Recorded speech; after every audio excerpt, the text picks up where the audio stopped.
everybody, and welcome back to another of the CCSC Victory Rap Sport podcast. I'm Rick RJ Jullienne, and joined, of course, each podcast by Dale the Coach Eggleton. And before we get to our very special guest, we must thank our sponsors that keep us going each and every podcast. Firstly, CCSC, our major sponsor, Central Coast Sports College, and a brand new sponsor coming on for the first time, thanks to Nathan Healy and Play Awake, who we'll be talking about a little bit later on. All right, Coach, we've got another special guest, and I think if you talk about and use the word legend or icon, this certainly comes to mind when we talked about this particular guest. And you're about to give a bit of an overview of his career. Certainly, RJ. He's certainly a legend. Maurice Goolagong.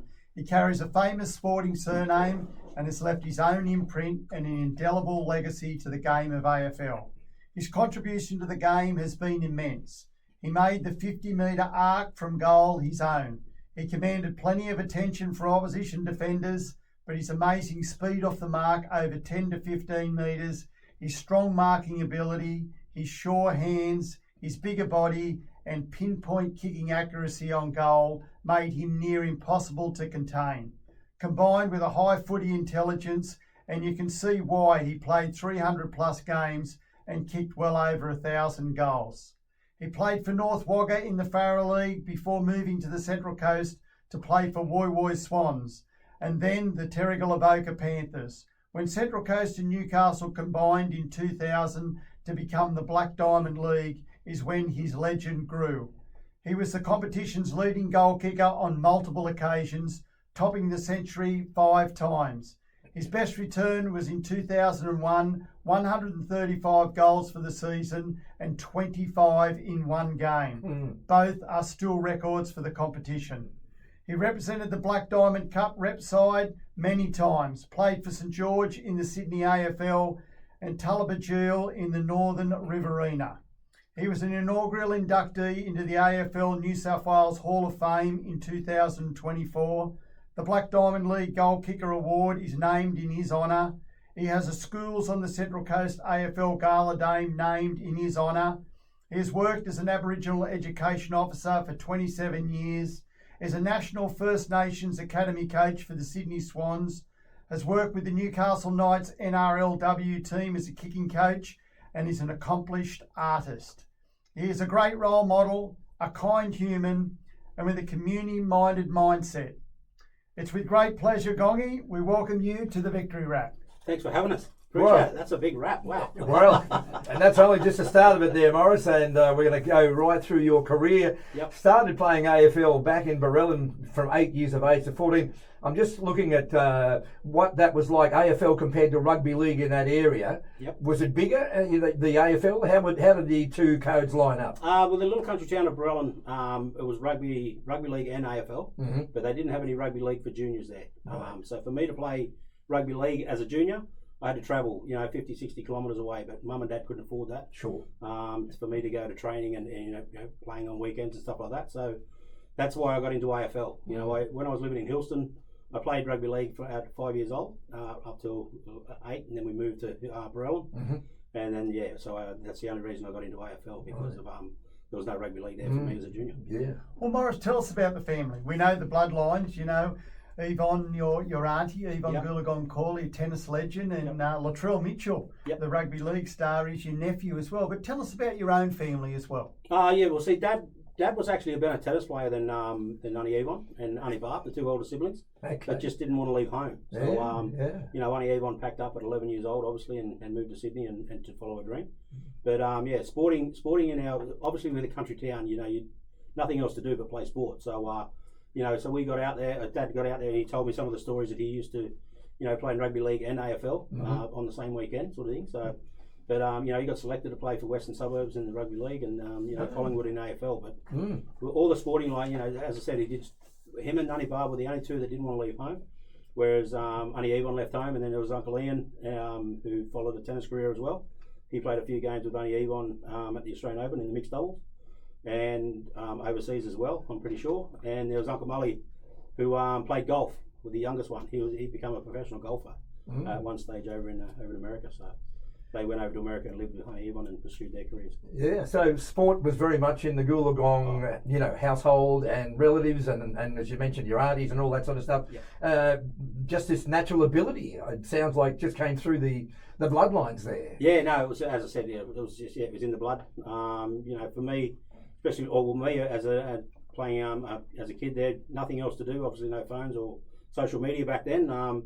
I'd grab a football and go over to the oval, just 200 metres around the corner, and kick a football, by myself, because a lot of the kids I went to school with lived out on farms. So I was just kicking the ball by myself, and one of the things I did when I was kicking the ball, I never used to kick goals. What I used to do is I used to kick the point post, goal post, go post, point post, and work my way around, and that's how I got my accuracy. And paid off. It paid off in the end. Big time. Goldie, at what age were you starting to be noticed? The talent that you had. You had mentioned there from 8 to 14, playing for Ellen. Were you starting to get, coaches coming to you saying, you've got a career in this sport? Yeah, I started getting noticed probably around about 14, 15 sort of thing. I used to train with the seniors a lot. So I trained with the juniors, but I only living around the corner from the Oval, as I said. I used to train with the seniors on the Tuesday, Thursday night, the AFL, and the Wednesday, Friday night with the rugby league. So it was actually one of the coaches actually asked me to play when I was 13 years old in reserve grade, so I went back to tell Mum and said, Mum, they want me to play on the weekend. She goes, there's no way in the world to play. She said, you're going to get hurt, son. So, and then when I moved to North Wagga and played there in the under 18s. It was the coach of the first grade team there, Dick Carey at the time. He noticed me and he gave me a couple of games in first grade there, which was a massive effort to be playing, at 17 years old, first grade football for North Wagga. So, and then I, as I said, moved to Woy Woy. I moved to Sydney. Played football for Woy Woy for a little bit, and I actually had Swans scouts come out and have a look at me a few times, but they said I was too big, so that was too big. That was the reason why I didn't know. Bad decision made by the Swans there. That's exactly right. Take us through AFL with the Woy Woy Swans at that stage before Black Diamond. Yeah. So what was the competition like? Locally. Was it a good standard back then? It wasn't too bad. It was probably Terrigal, obviously Killarney Vale, Baddo Bay back then was a pretty strong team. Yep. And Woy Woy was on the fringe of around 4th, 5th sort of thing. I got asked to play there, and it was I think I was there for 4 years. But the league was it was I don't know. After a few years, I think it was going a bit stale. Hence why we joined the Black Diamond League. Sure. In the early 2000s. So, but it was just one of those things where we I didn't matter where it wouldn't matter where I played, just as long as I was playing football on the weekend. Gongy, let's go back to the North Wagga Saints. We all know you as a full forward, but you were a centre half back then. Yeah, I went to training, and the coach looked at me and seen how I had such a big kick on me, and he said, "Well, I'm putting you in the back line." And because I played full forward all through when I was at Brellan, from under 8s all the way through to under 14s. Anyway, so because I had such a big kick, they put me back there to clear the ball out, and it was actually the second year I played there. I won the league best and fairest. At centre half back, but as soon as I moved to Woy Woy, they said, "What position do you play?" I said, "Full forward." I got sick of chasing, so. Okay. But yeah. Did you ever have a nickname as you're going through? Everyone gets nicknames. Give us a couple. Give us a couple of nicknames. Well, when I went to Brellan, it was Goolie, obviously because of the last name Goolagong. Yep. So when I went to Woy Woy, it was Gongy. No, it was what they call me. They just called me Mods. I think it was Mods or Maury. Okay. When I got to Terrigal, it was Gongy. And now, it's either Gongy or Moz or Maury. Wherever, it depends where I am. They've all got different nicknames. I've heard Mock as well. The Mocko and the Park Footy Plugger. So it was another one. The newspapers and the news are always used to mention. Well, Gongy, I'm interested in your time in rugby league. What position did you play? I was a fullback actually. Yeah, played fullback. Obviously because of my ball handling skills, and I was pretty quick over. For my size. Well, back then I was a lot less weight because as a kid I was pretty agile and I was always active. So I wasn't as big as what I was. But I used to play fullback. Was my position. Moving to Terrigal in 1998. This is where you really came to the fore and the notice of sports people around the coast, and stayed there till 2013 when you retired. That's right. premierships, you did it all. Is there a game, when you look back at your time with Terrigal, is there a game that really stood out as this is the best I can ever play? Was there one that comes to mind that you can, recollect? No, not really. There was ups and downs, obviously, with my games there. But I just the way I played that, and a lot of players knew at the football club how I played. It was. I used to tell them I used to get electric shock if I had to go out of the square, so I didn't like to run too often. But and even at training and stuff like that, we'd be doing the beep test and I'd be taking the batteries out of the radio. We can't do beep tests tonight. But no, I don't. No real games. I mean, the milestone games where I kicked over 100 goals that season. Games like that was a great time to be playing and all that sort of stuff. But I couldn't pinpoint any sort of game. I mean, grand finals, obviously, yes. Grand final wins, right up there, but there was actually one game where a grand final in '99. I drove all the way back from Swan Hill to play that game. So after and you won it. Had a broken arm, so yeah. Really? I heard that one, Gongy. It was 3 weeks before the grand final. You broke the wrist and you cut the plaster off and said to the coach, "You're good to go." Yeah, that's right. Yeah, I was at my dad's 50th actually. I drove all the way to Swan Hill. And I said, because I knew I wasn't going to be playing. So and I actually got there and I'm lying there watching TV and I'm going like this with my arm, pushing the cask on and off, and it actually come off. I went, this feels all right. And so I got on the phone straight away to Dean Wall, who was the coach at the time, and said, "Mate, I just pulled the cask off and the arm looks like it feels all right." So he goes, "Can I play?" He goes, "Mate, if you want to play, yeah, no dramas." So. Worked out all right. Yeah. Now, during your time with Terrigal, you went to Tullabeg and with St George. Yes. So what brought out those moves from the coast? What happened there? Well, Tully obviously got a lot of family out that way, with Hilston and stuff like that. And there was an opportunity for my grandmother to watch me play AFL. She'd never seen me play AFL. Yeah. So, it was I thought, I'll grab this. So, the club flew me home sort of thing every weekend to play out there. So, and I got the chance to play in front of my grandmother. Fantastic. Ooh, yeah. Yeah. Sorry. But for her, because she loved watching me playing football, but to see her up on the hill to watch me play AFL was a massive honour. And she was in a hospital and she got wheelchaired down from the hospital, and she stayed there and she was freezing cold, but she said, "I'm not going anywhere until the final siren." So, and she watched me play that game. Yeah, fantastic. And it was great to see. So it was awesome. Oh, Gongy, we know what family means to you, but the move to St George, playing at that standard, the Sydney AFL, tell us about that experience and how that come about. Well, actually come about by two of the players that played there, Rodney Craig and one of the water runners. Actually, I played with them in a competition down at Shepparton, an Aboriginal, like the Koori knockout in rugby league. There was one down at Shepparton with the AFL, so they asked me to go down there, and so I went down there and played, and first time they ever see me play, they went, "Well, hang on, we need this bloke at our club." So they rang me, spoke to the coach, and the coach rang me and said, "Look, mate, we want you to come down and play with us this year." So I went down just to see what the Sydney competition was like, and ended up playing down there for each season, and it was a good experience. Did you move out of the square? I had to, because there was another full forward there, another full forward. So, but it was we played because the St George were like red and white colours, but that year I played, we were playing in Adelaide Crow colours because they had something affiliated with Adelaide Crow. So, was there ever an offer to play in the national competition? Do you get offers? No, every now and then, I was here, but at the time I just didn't want to leave the boys at Terrigal sort of thing. So, I kept it quiet, didn't say anything, but I didn't even talk to Bishy or anything like that about it. But I had offers to go to other clubs and all the time, but the being at the club at Terrigal, family sort of environment, it was one of those clubs you just didn't want to leave. But as I said, the one why I did at Tully was because of my grandmother, and the one I did at St George, I thought, well, I'll give it a shot and see what happens. Gongy, the similarities with Tony Lockett, there are a lot. Both full forwards, both big bodies, both pinpoint accuracy, kicking for goal.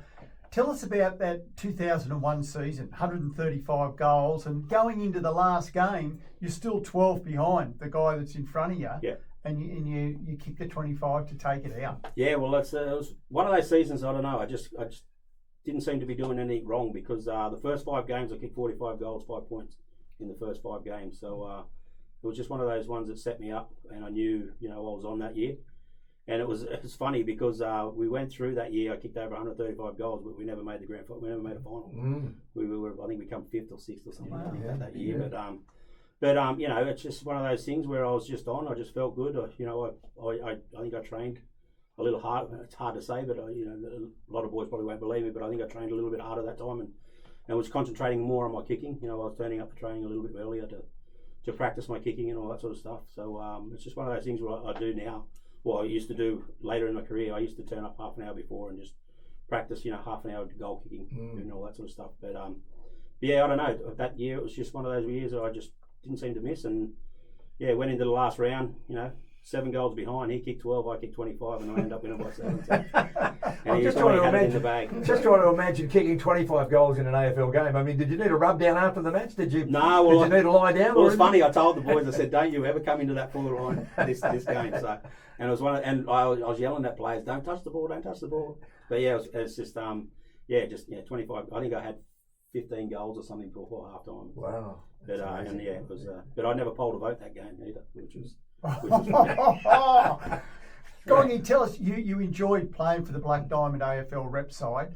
Tell us about some of those games. You're up against, like RJ mentioned, regions that AFL are very strong. Oh yeah, yeah. We played. We played a few against South Coast, Sydney teams, Parramatta, and places like that. But the one that stands out the most was in 2006. Yep. We played a round robin thing against all the Wagga teams, like Farrer League in the Farrer League. Mm-hmm.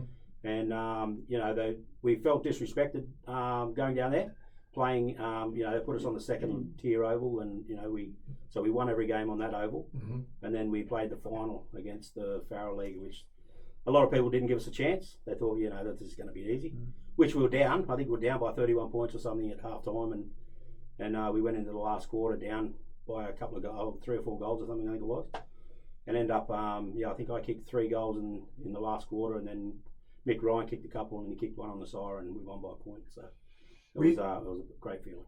During your career, were you heavily marked? They knew about your kicking ability, so there'd be tactics from the other team. Got to shut him down. Yeah. So you were heavily marked. Oh, heavily marked. Yeah, like I used 9 times out of 10, I'd have one player beside me.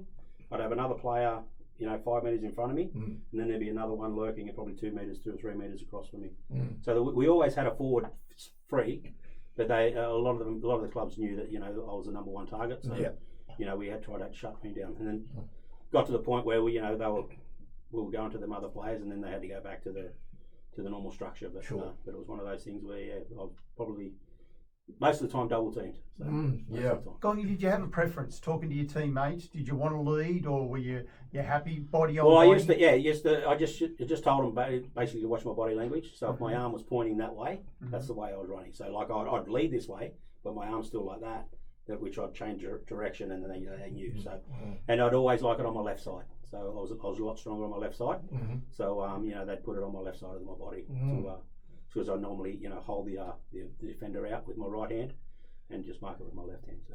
All right. Who was? Were there plenty of guys that tackled you more than they should have? The impact, trying to put you off your game or physically hurt you? Did you ever cop a lot of that? Oh, not really. No, not really, because obviously my body was a lot bigger than theirs. So it was one of those body on body stuff. Was only in the contest, because most of the times I'd either shrug them off and then take off, and they didn't realise how quick I was over the first 10, 15 metres. But in a group sort of environment sort of thing, it was just one of those things where you just had to know how to use your body and when to use it, and just when to push away and when not to push away, so to get the ball.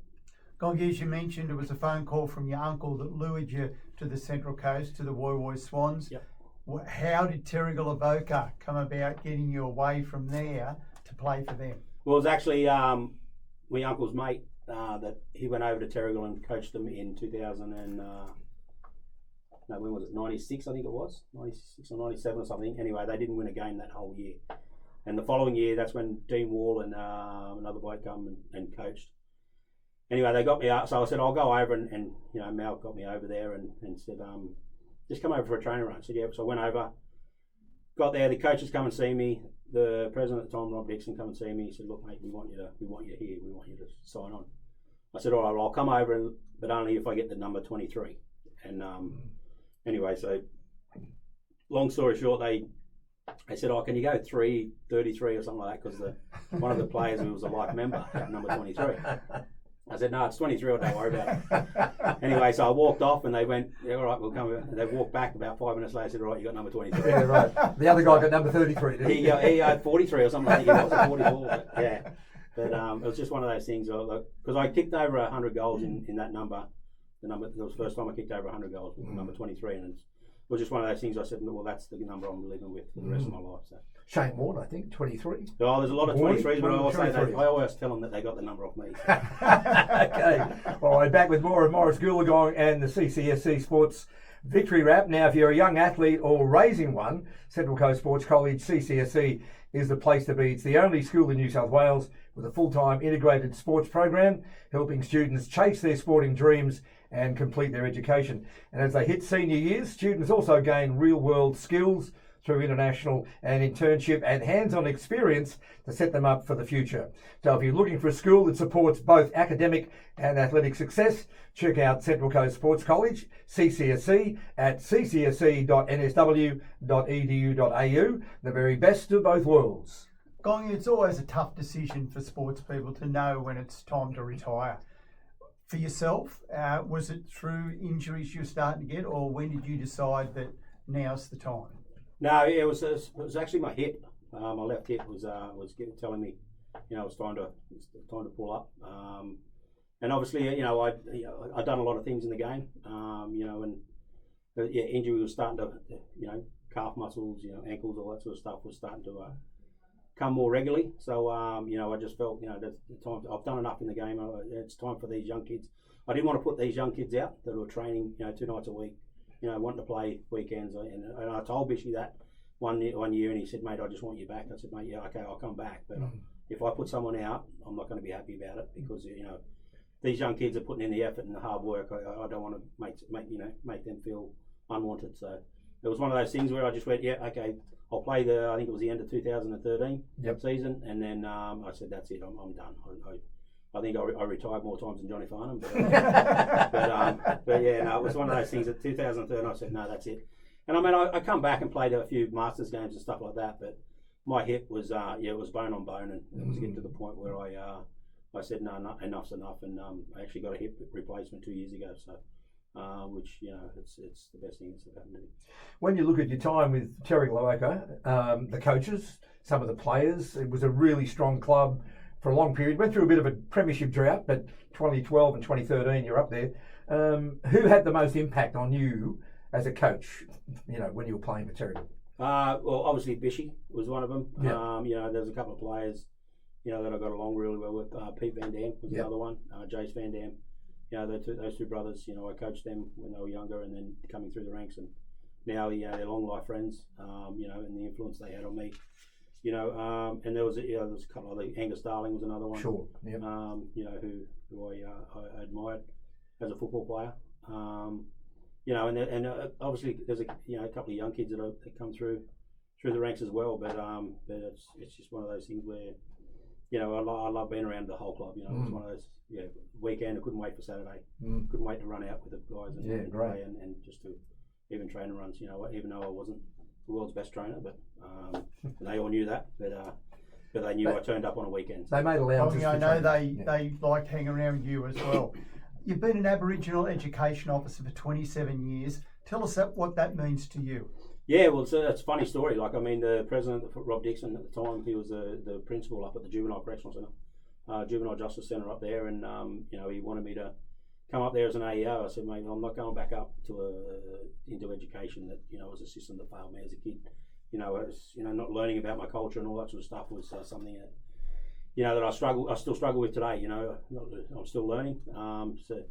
So anyway, he got me up there as an AEO 1 day a week, and to trial it out and see how it went. And then 1 day turned into two turned into three, and that was one of the kids up there actually asked me to come over and do some art with him, and sat down, and it was that conversation that I had with that kid that went, okay, I think I can help these sort of kids, get back on the right track. So so I did that, and then become full time as an AEO in '98, I think it was, and then been an AEO ever since. But to know that I can help people, guide them in the right path, and then to the struggles that they do go through, which they won't open up to a lot of people. Sure. You know, it just helps me.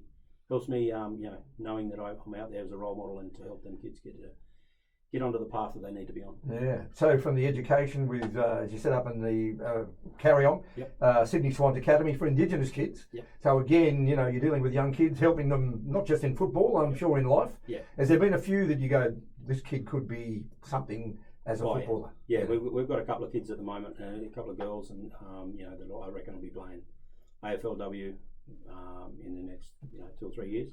And there's a couple of boys there that are pretty handy players as well. So we took a few of them up to Alice Springs earlier this year, and to you know, just to see not only their playing ability, but the way they reacted in the community, the way they acted, you know, as role models towards each other and stuff like that, mate. It was awesome to see, you know, and to know that you're one of the you know, kids that they look up to, and you know, come up to you and say thank you for helping us out. You know, that's very rewarding. Gongy, what I like about the AFL is how they recognise history, and they have the Indigenous round, Sir Doug Nicholls' Indigenous round. You've been involved with that with your art. Yeah.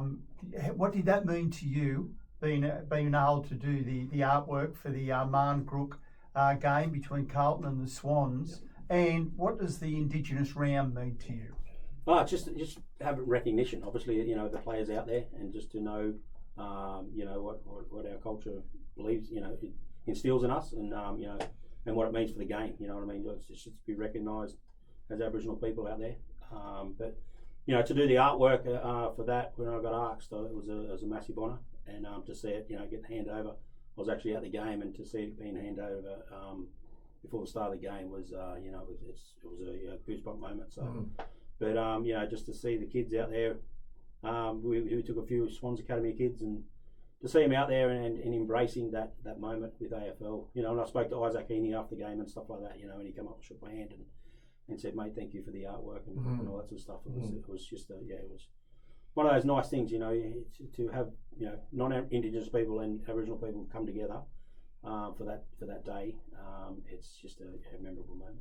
2024, very proud moment for you. You were inducted into the New South Wales AFL Hall of Fame. Did you have a speech ready? Were you ready for the moment, for the occasion? I thought it was all a hoax. No, I did. I got an email, and they going, "Oh, congratulations, you're inducted in the AFL." I said, "Oh, you know."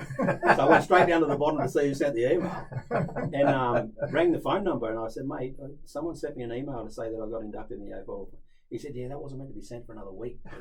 But, congratulations, blah blah blah." Anyway, so and then a week later he sent the official email, right? And at the bottom of the email he said, "This is not a hoax." Said, but it was one of those things where I just went, "Wow!" And they told me not to say anything, but me being an Aboriginal person, we tell everyone. we're on no secrets. We're on the phone straight away. So you know, I told everyone I told, like my family, like my closest mum and sisters and all that. They all turned up on the night, even Latrell. Fantastic. And Latrell, and when we got there, Latrell was, you know, people want to take a photo. He goes, "Mate, it's not my night. Take a photo of this bloke over here." And you know, and he was very humble about it. And like, I mean, he took a few photos and stuff like that, but he said it's all about the bloke behind me. You know, this bloke here, he deserves it. So, and it was, you know, it was special to have them there beside me. Yeah. My son and my daughter as well. You know, on the night. But fantastic. You know, sitting alongside, you know, Tony Lockett, Paul Kelly, and all that sort of stuff, and then getting inducted into the New South Wales Hall of Fame. It was a special day. What a deserving accolade! I'm getting goosebumps just right, thinking about being there. Yeah. Also, the recognition of the goal kicking award each year in your honour, and the school's gala day each year in your honour as well. What does that mean to you? Oh, it means, you know, it's just. Well, I didn't do it for the recognition of all that sort of stuff, but you know, to have the recognition and to, you know, the people out there, you know, it's, you know, you're the first person we think of when we think of these things. It was, it was, you know, because Ian Granlund was the one that named the leading goal kicking trophy after me. Yep. Because I said I was going to retire, and then I come back 2 years later and won it. And then so Bishy had to present it to me, but yeah, no, to have that named after me, you know, was a massive honour. But to you know, for this gala day for the kids on the Central Coast, you know, I think I've got 8 schools at the moment, but you know, looking at probably 12 or 13 next year to you know, to have all these Aboriginal kids out there, you know, playing in a gala day named after you. You know, I got there on a couple of months ago when it happened, I couldn't stop pinching myself, thinking, wow, this is unbelievable.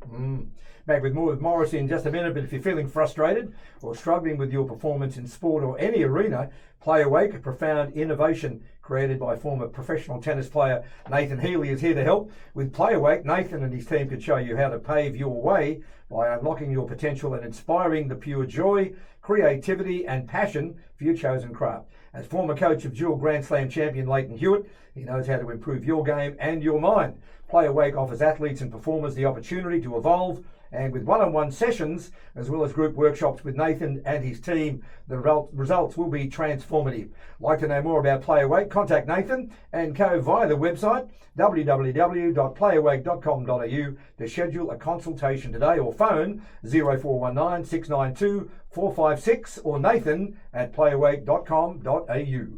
Maurice, your work nowadays takes you in a lot of places. Tell us about earlier this year at Jerusalem with Nova Peris and another group. Yep. That experience being over there in a war zone. Oh, mate, it was unbelievable. I went over there for a study tour, and Nova invited me over. They went over, obviously for the politics side and all that, and what Nova's organisation is to do with.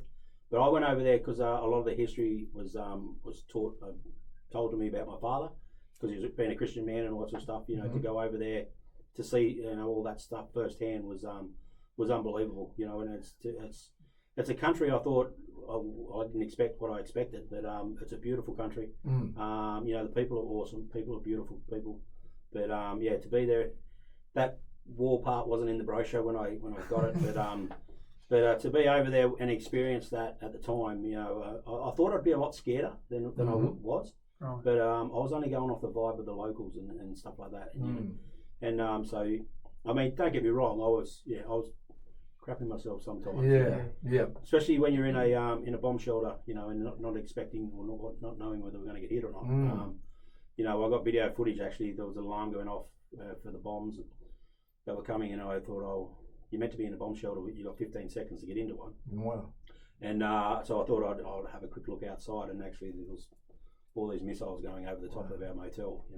Frightening experience, wasn't it? It's very, very frightening. But I'm glad we got out of there, and the story getting out of there was another one too. It's amazing, how we got out of there was unbelievable. You mentioned Montreal about how you got out of Jerusalem. Yeah. Enlighten us more about the process of getting home safe. Yeah, no, it was the Ajax people that took us over there. The company that took us over there said, we're going to put you on a bus. We're going to take you to Jordan, and we'll get you. So we had a detour around actually to get to where we were meant to go to the checkpoint. We got there. We opened, got out of the bus, said our goodbyes, and they took our passports into the checkpoint. And then it was actually, when we got there was a Black Hawk helicopter flew over the top of us, and then the fighter jets, you could hear them coming from all areas, and the alarm started going off. And we were, hang on, we're in trouble here, but it was okay. Everything was fine, and then got into a bus that took us to Jordan. We got an escort to Jordan. Stayed there the night. Then we left the next day. We flew out just before midnight on the Tuesday night, I think it was. And it was when we were at the airport, the flight before us was cancelled. The flight after us was cancelled. So we're sitting on the plane thinking, hang on, we're going to be cancelled here in a minute, because we didn't hear anything. And then bang, we took off. It was when we took off was the weirdest thing, because we took off and the plane only went probably 100 to 150 metres off the air. That was it. For about 10, 15 minutes. And then all of a sudden you can feel it go up when you were out of the firing line. Right. Because Jordan was one of the firing lines where a lot of the missiles get deployed and shot down and all that sort of stuff. So you always hear sirens and stuff like that going off, and because you got to take cover because the shrapnel will come down and could hit you. But 15 minutes at 150 metres off the air was just freaky. And then we took off, and then we got to Dubai. And it wasn't until we got to Dubai we all got there and we just all group hugged each other. Yeah. And just went, wow, we're safe. So an experience. and then get back to when we got back to Sydney, it was me, Nova, and Scott. We hit Sydney soil, and I kissed. You'd kiss the ground, wouldn't you? I kissed the ground when I got out. I'm back home. Back home. Exactly. But yeah. Wow. Yeah, It was amazing. A frightening experience getting home, but it was one of those ones where you're going to be telling your grandkids and all that. Yeah, absolutely. Gee. So what do you think of it now? Do you think it can erupt again, or do you? At this stage, I don't think so. But I think that. But anything's possible. It's one of those things where it's an unpredictable thing. So it's hard to say. So. Yeah. All the rockets and the were they from Israel? Where the rockets were coming? Where were they coming from? No, they were coming from Iraq and all that. From Iraq? Yeah, all them sort of places. Wow. So, Okay. Gee. Coming over Jordan into into Israel. Wow. Okay. So the Friday night we were meant to stay in Tel Aviv, and just not far from where the first lot of bombs hit. Yeah. Tel Aviv that Friday night. Oh, man, so they told us no, we're staying here in Jerusalem. Tell us about the underground bit again. You were saying about you only found it where you just went underground where Jesus. Oh yeah. There. So we found this path. We didn't find it. It was a part of our tour, and they got to take us underneath. And it was when we got under there, it was where actually Jesus walked from Jerusalem to the new site. And they showed us a photo of it and everything of where it was. And anyway, so I got there, and the lady was telling us this is over 2,000 years old. And anyway, I took my thongs off and just went barefoot. And it was the moment I went barefoot is when my dad grabbed my arm. He grabbed my hand like that. And Nova put her hand on my shoulder and goes, "You right, bros?" I said, "Dad's got my hand." And she goes, "Oh, yeah, I can feel it." Wow. And we walked down that path, and my dad had my hand the whole way, way down till I got to the end, and then he let it go as I was walking out of the walkway. Wow. That's amazing, It was isn't the first time I've ever touched my dad with me, because I knew he wanted me to go over and see that, and to the history that I shared. It was when as soon as I took my shoes off, I could feel him. I could feel him grab my arm. Fantastic. How old were you, Maurice, when your dad passed? I was 24. Okay. 24. Yeah. So he passed away when he was 50. Yeah. Just after his 50th birthday. But it was it was a goose. I just couldn't believe it. And Nova could feel the energy through my shoulder. Feel it. So what do you do when Nova's name comes up on the phone now? Do you just let one go? No. I was actually in Nova's wedding party. Okay. Up in Darwin. So it was funny. That's a funny story because Nova and all the girls went barefoot at the wedding. Okay. And the reason was because it was her country. They're on the country, and that's what she wanted to do. She loves going barefoot and all that sort of stuff. So all the men, we were all wearing shoes. Anyway, so I got my shoes because I had to order all my stuff from here. They ordered it up in Darwin, sort of thing. Anyway, I got my shoes, went to put them on. I said, "Scott, I can't fit my shoes on." He said, "What are you talking about?" So I looked at the size, and it was a size. They put a size 11 shoe in a size 13 box. I said, "Mate, I can't get them on." He goes, "Go barefoot." So I went barefoot, and I was being the Aboriginal person on that side of the wedding party. Yeah, it worked out well. Yeah, good stuff, mate. Yeah, it was fantastic. Amazing. Amazing. You're amazing, mate. You are. Oh, thank you. When we spoke with Bishy, I said, "Have you got a number for going?" And he goes, "Yeah." He said he'll be great. Yeah. And he wasn't wrong. No. He wasn't wrong. Thank you. But it's just something I'd never thought I'd be. Some of the places I've been to, some of the people I've met, I just never thought that would happen. Back when I was living in the country. Yeah. Well, and you're helping so many more youngsters on their journey too, which is good. I see a lot of kids from the knockout, that I've had up the juvenile centre, and they'll come up to me and still remember me. Yeah, good, fantastic. Yeah. Thank you. Thanks for the help. Yeah. Thanks for the guidance. Yeah. You put us on the right path. They say I've been working now for 10 years or 12 years. And that's give you such a good guide, wouldn't it? Yeah. So with the Aboriginal art, have you always been an artist? No. No, never. As I said, I never learnt anything when I was at school. Never picked up a paintbrush. It wasn't until I joined till I got up to there, and it was one of the kids that said, "Oh, come and do some art with us." So I did that, and I've still got a photo of my first ever artwork. I showed it today at the Connecting the Country conference that we had. Yeah. And then I said, I've gone from this to this. And they went, "Whoa." What about the jerseys? Have you ever been asked to do the jerseys? Yeah, so I did a lot of jerseys for the. Okay. I did Terrigals this year. But Okay. Come back not the best, so we didn't play in it, so they got to redo that. But I did Bateau Bays. Okay. Yeah. But I've done over the years. I've done Killarney Vale. I've done pretty much every club in the Black Diamond League. And yeah, good. So, The Newcastle ones as well. Yep. Yeah. Newcastle City. Okay. You do something with Newcastle City, you just a little scratch there somewhere, wouldn't you? Yeah. Bastards for beating us in a grand final. That's it. Certainly. I'll just put a bit of a mark on it. You mentioned Latrell a couple of times, Maurice. Your relationship with him, how would you describe that? Keep in touch regularly, support each other? Oh yeah. Yeah. He's a human headline. He's such a big player. Yeah. Big So man. I tock him in at the age of him and Shaq, his older brother. Yep. Took him in. Shaq was 15, 16. Trell was 14, 15.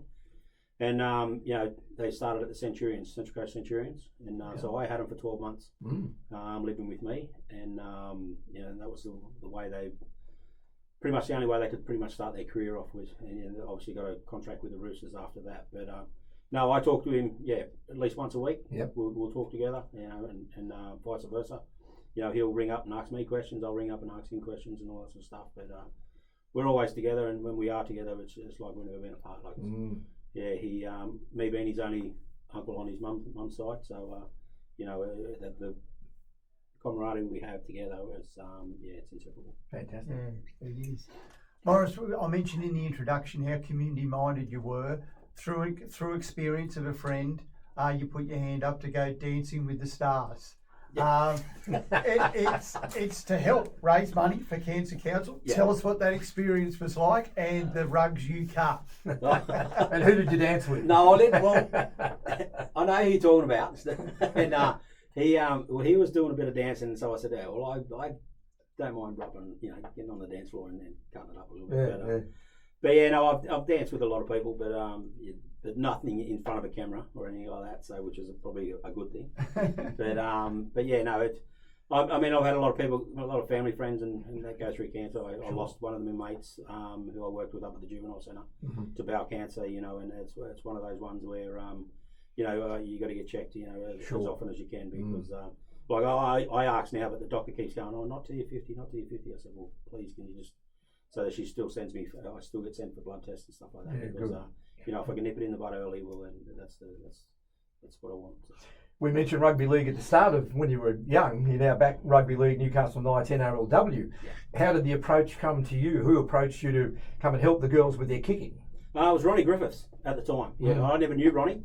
He actually, from reading my name in the paper, obviously up there with the AFL and all that sort of stuff, and he knew that with the girls with their kicking, not all girls, but most girls with their kicking ability and stuff like that, they wanted some direction. So he gave me a call through Matt, my brother-in-law, Latrell's father, and said, mate, I want you to come to Newcastle and teach these girls how to kick football. I said, yeah, no dramas. So I got in there, got up there, and was working with Olivia Higgins and Bobby Law and all that sort of stuff with Kira Dibb, who's just gone back there, just re-signed, I think. So, every time I see Kira, she goes, you've got to come up to the Cowboys and I'm missing you kicking and all this. So now I've got to ring her and say, well, I'm back. So I got a message from Yasmin Clydesdale and Olivia Higgins the other day, actually, saying, Moz, we want to be elite kickers and we want you back. So, fantastic. So I'm heading back up there in a couple of weeks to do some kicking with the girls. So did 2 years there with Ronnie, and then I went to New South Wales Cup, and then Ronnie obviously went over to the Warriors. So now so he said, have a year off and whatever, and wait till I come back. I said, yeah, no dramas. And now the Warriors girls want me to go over and do some kicking with them. So but no, it's just something I love doing, and it's if I can help someone out, well then I'm always for it. Maurice, tell us what your job with the Aboriginals in the Swans Academy entails, and does it include both the boys, because the AFLW is now getting stronger by the year as well. Yep. Do they have you involved with the young girls as well? Well, our Swans Academy is boys and girls. Right. Yeah, so we got boys and girls from 12 years old up to 17 years. So and I coach the ones so we got Newcastle Central Coast. We do that over at Adelaide Street Oval. So so I'm coaching both girls and boys at the moment, and obviously I've got a team behind me, and a few ex girls that have been in the academy that are coaching with me as well. So we've got Taya White and Brookie rookie. They're both. They're actually. Well, Taya's been doing some stuff with the NRLW Sydney Swans anyway, so she's been in the training camps with them too. So so that's what I. So it's both boys and girls at the time. Oh. Just getting back to your kicking, mate, with the coaching, kicking an AFL ball and a rugby league ball, two different shapes. Yep. What did you have to get the girls to do to improve their kicking, if you like? Basically, just their ball drop. So making sure their ball drops, and kicking through the ball and not around. Mm-hmm. If you, I don't know if you know, a lot of NRL, watch a lot of the NRL girls. They'll kick around the ball like a soccer player, and So I tell them to kick straight through the ball. Mm-hmm. Obviously, that'll get your accuracy. They'll get more distance out of the ball, and your ball drop. Try to drop it as low as you can to the foot, instead of trying to drop it to a lot higher. Mm-hmm. So, because you get a lot of girls just drop it up high. So I'm trying to, and I mean their hands are a lot smaller than mine, obviously, because. But yeah, trying to get that ball drop is the main focus. Okay, good. Gongy, what was the best piece of advice you were given throughout your career that you now pass on to these young boys and girls? Probably, obviously, the one where I give the girls, which is our ball drop on our thing, but just to practice as much as you can. Like, I mean, if you want to focus on some of the stuff that you're lacking on, focus more on that more than what you can do. Because I mean, as I said, with my kicking, I'd make sure I'd be there half an hour before kicking, and then I'd do some after training as well. Yeah. Because I mean, if that's your focus, like kicking goals or whether it's kicking out a touch in NRL, that's what you need to be focusing on. There's no point coming to training and go, okay, we're going to do 10 minutes of that. It's not going to work. Mm-hmm. You got to put in the effort and go, okay, I'll turn up half an hour before training, practice that, kick 100 balls, and then do it after training as well to get that. Mm. Mate, when you look back at your career, obviously when you're starting out in the country, you probably had no idea where you're going to go, where this is going to lead you. You look back and go, I'm pretty satisfied, I'm looking here, be very satisfied with your career in AFL and what you've done, what you've achieved, mate. It's been phenomenal. Oh, 100%. Like as I said, a little kid, little Aboriginal kid, Barrel, never thought I'd be, doing a podcast. Doing a podcast. Not yet, but in the AFL Hall of Fame and having a trophy named after you and a gala day named after you and all this sort of stuff. To see that now, I'm still pinch myself, but Bishy gets upset with me because he goes, "I've won 8 premierships and I've still got nothing named after." I said, "You got to kick over 1,000 goals, mate." That's right. But I said, "Mate, he said, well, wait till we get our club open. We can name the club after you." That's right. But no, it's football. Even my my career as an AEO and all that sort of stuff has taken me places I never thought I'd be. And meet the people that I never thought I'd meet, and to be where I am today is it's something that I'll look back on for sure. Absolutely. Gongy, you today, you've achieved so much, not only in the game but in the community as well. You have a conversation with that 18-year-old Maurice Goolagong that leaves North Wagga heading to Sydney for a butcher's apprenticeship. What do you say to him? Mate, just believe in yourself. Just back yourself, back your ability, and and just trust in the people that are around you. I had great family members, that always pushed me, and the support, that I had, my 4 sisters and my mum, and obviously my dad before he passed away. Just that support that you've got, and just back yourself, in whatever it is. It doesn't matter what it is. Just believe in yourself and push yourself through it. I'm sure that everyone listening is going to enjoy this podcast, Maurice. It's been an absolute pleasure having you in here at Easy FM, going through your life and your career. Fantastic. Congratulations again, and I'm sure a lot of people are going to really enjoy this, listening to this. No, thank you, Rick. Thank Dale for having me. Much appreciated. This is actually my first podcast I've ever done. So, and I've been asked to do a couple, but this is I just want to thank you guys for taking the time to invite me in and to get a little bit about myself out there. So it's awesome. Gongy, our pleasure.